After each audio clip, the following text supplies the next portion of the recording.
Welcome to the C's Predeparture Series, Part 1, Logistics. Please listen to the following PowerPoint presentation carefully as it contains important information that you'll need to know before you go abroad.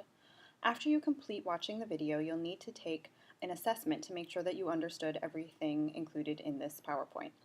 If you have any questions in the future about logistics, you should come back to this video and rewatch it, or go into your OGP account and read the General Study Abroad Handbook.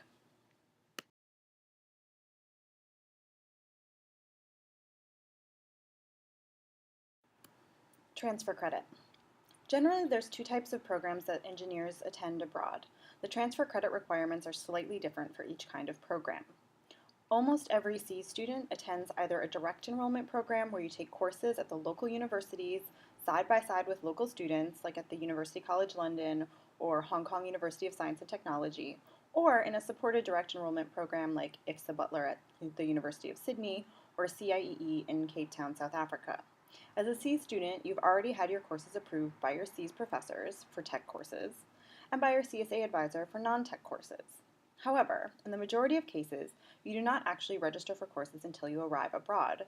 You must check the courses you are considering registering for against the course title, description, and syllabus that you turned into the Office of Global Programs. Your forms are available in your OGP account in case you want to check them. If there are any changes to the course title, course description, or syllabus for any of your pre-approved courses, you must get in touch with Dean Leora Brovman to have the new information vetted and approved. This is not to create greater inconvenience for you, but to ensure that you are in the absolutely most appropriate course for you.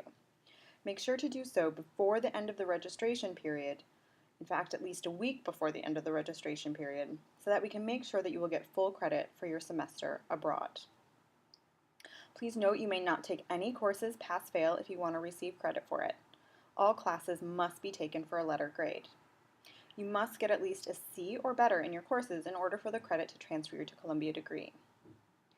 The credits from your study abroad program will transfer to Columbia, but will not show up on your transcript like your Columbia courses.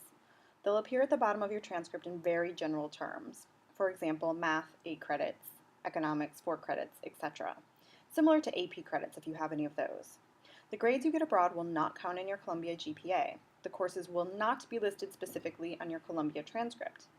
However, that does not mean that these courses disappear into the ether. You do have to get at least a C or better to get Columbia credit. You will have a transcript from your program, which you will have to send on to future graduate programs, professional schools, or employers who may ask for your complete academic record. Your study abroad grades may also be factored into decisions about whether or not you'll receive academic honors at Columbia. In rare cases, a C student attends a field studies program instead of a university program. These field programs are the Minnesota Studies for International Development, SIT, the School for Field Studies. Most of you will already know what courses you are taking, and the courses are pre-approved to count towards your Columbia record. You may not take anything pass-fail. You must get a C or better in all courses. If, on either type of program, university-based or field-based, you're participating in an independent research project, and all SIT programs do this, you will have to get your final independent project paper read by a Columbia professor once you return to campus. The professor then needs to let our office know that he or she feels that your work is up to Columbia standards and you should receive transfer credit for your independent project. Our office will keep you informed about this process upon your return. Please make sure for any program that gives you the choice about opting for a School of Record transcript, you go ahead and choose this option. Columbia needs to have a transcript from a degree-granting institution in order to transfer the credits to your degree here. There's usually an extra fee for the School of Record transcript, but this is considered an academic fee, and Columbia will pay this bill as part of your tuition. This is particularly applicable to students going on supported direct enrollment programs like CIEE and IFSA Butler, where you could get a CIEE record or a School of Record transcript. You need the School of Record transcript. You can get credit towards your major, concentration, or global core while abroad. For global core credit, please keep all work and the syllabus for the course and work with your CSA advisor to petition for the course to count as global core once you return to campus. Please take note of the petition review calendar, which takes place only one time per semester. Petitions received by October 1st will be reviewed with an answer given around November 15th. After that, petitions received until March 1st will be reviewed with an answer given by April 15th.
Financial aid and payment.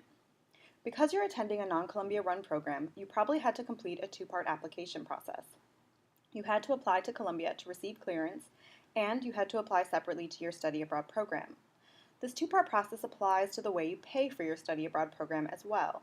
You'll receive both a bill from Columbia as well as a bill from your study abroad program provider, including probably a deposit that you may have had to pay already.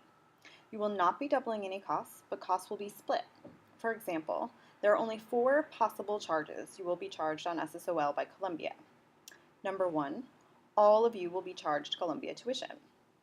Number 2 and 3, if you have Columbia health insurance, you will see 2 charges, the health insurance charge and the health services fee. If you have opted out of health insurance, you should see neither of these fees.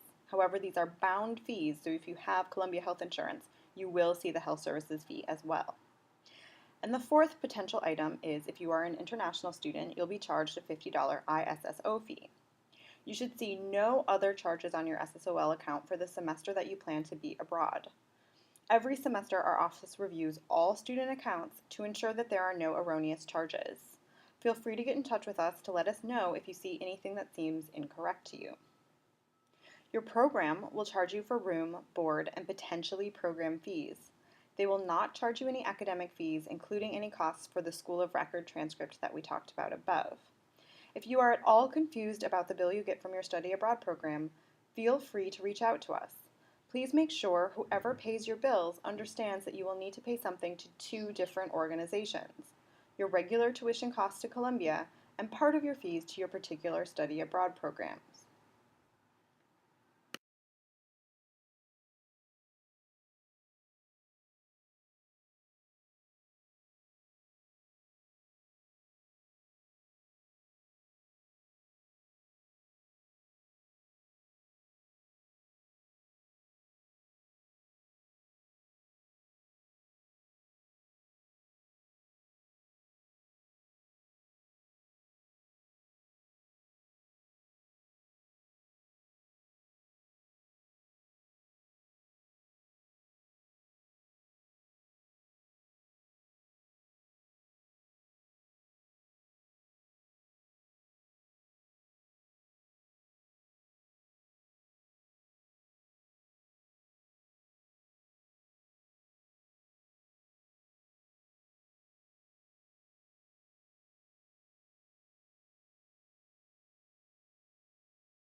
Housing and registration.